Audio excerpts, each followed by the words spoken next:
guys, gandang tanghali.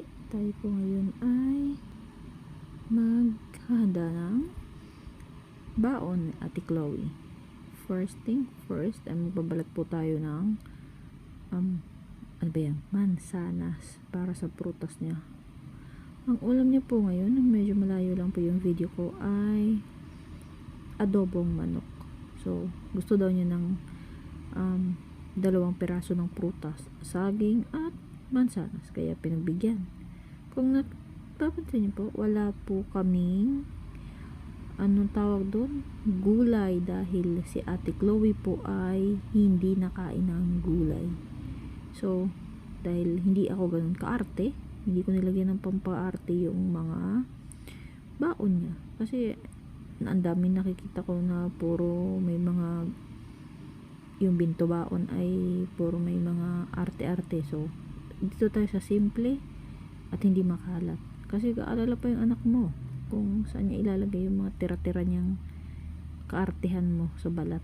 Okay, then next ay hihiwain natin tong ang tawag dito, ano ba naman yan, saging.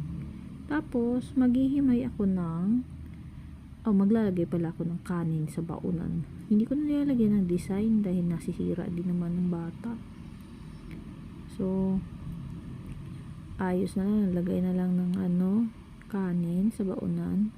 Tapos ubusin muna natin, mamadali, may lakad.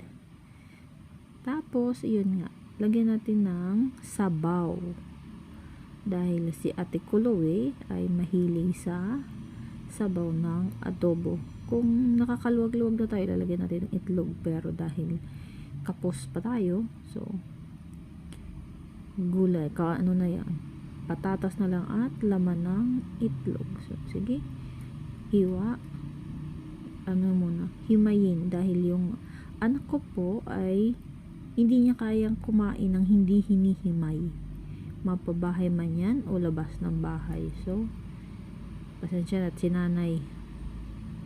sinanay po ng nanay niya na hindi ko alam kung sino. So let's go, himayin po natin, tapos ilagay natin dun sa baonan, ngat-ngatin lahat para hindi naman sayang. Hindi din po siya nakain ng balat ng manok, so puro laman lang yung nasa kanya.